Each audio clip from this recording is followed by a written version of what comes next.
All right, remember this method is optional. So if you're watching this video, it's just because you want to.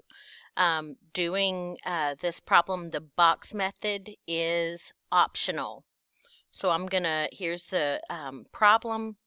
I am going to follow these steps and work the problem. So, following the flow chart, it says, does this have a GCF? 11 is a prime number, 7 is a prime number, so no, this does not have a GCF. Notice that that was the first step in this one right here. So following the flow chart, know how many terms. It has 3 terms.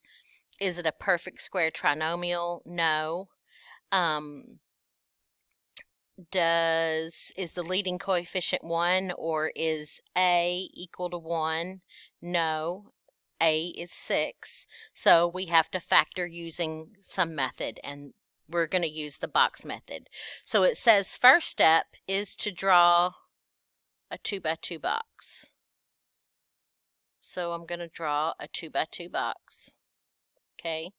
Then it says put the a squared term, 6x squared, up here in the top left, and put the c term in the bottom right.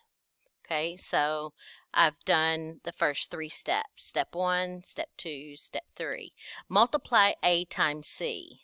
A times c is 6 times -7, and that equals -42.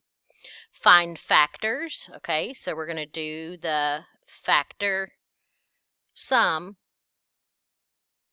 Find factors of -42. Don't know why I had to make that so hard to read. Whoops. Let me try that again. Factors of -42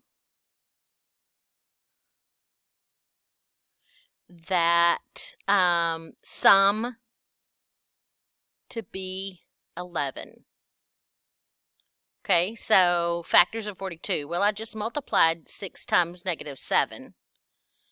Okay, so that gave me -42. But if I add 6 and -7 together, I get -1. I'm trying to get 11.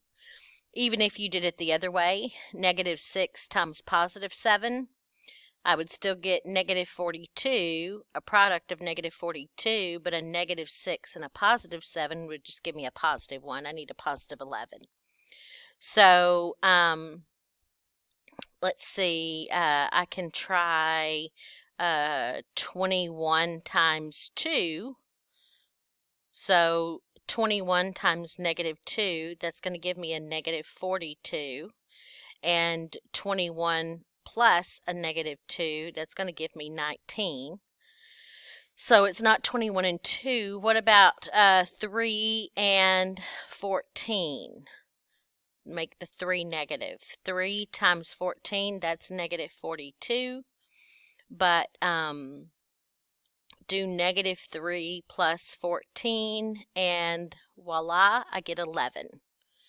Okay, so that is step number 4. Multiply AC, find the factors of A and C that add to B. So I did that, -3 and 14.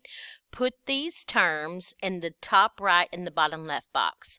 So I need to put a -3 and a 14. Now remember, those go together to make 11x. Okay, so they really need an x on them as well. So, and it doesn't matter, you can put the -3 here or the -3 here. -3x and 14x. Okay, so I understand that I'm putting the x's with them because that's the coefficient of the b term. The coefficient of the b term has an x with it. Okay, the b term has an x. So now it says, now that you're looking at the box, factor out the GCF from each row and each column. So they want me to, here's a row, 14x minus 7. That looks like it has a GCF of 7, because that's 7 times 2 times x, and that's 7 times -1. Okay, so the GCF there is 7, so I pulled the 7 out. And then this looks like it has a GCF of 3x, because this is 2 times 3 times x times x. And this is negative 1 times 3 times x. So I pull a 3x out. All right, now, so I factored out a GCF for each row. Now I'm going to factor out a GCF for this column. Okay, so for this column, what did they have in common? Looks like it has a 2x and a 2x, so the 2x is going to be the GCF for that. And then this looks like the GCF is a negative 1.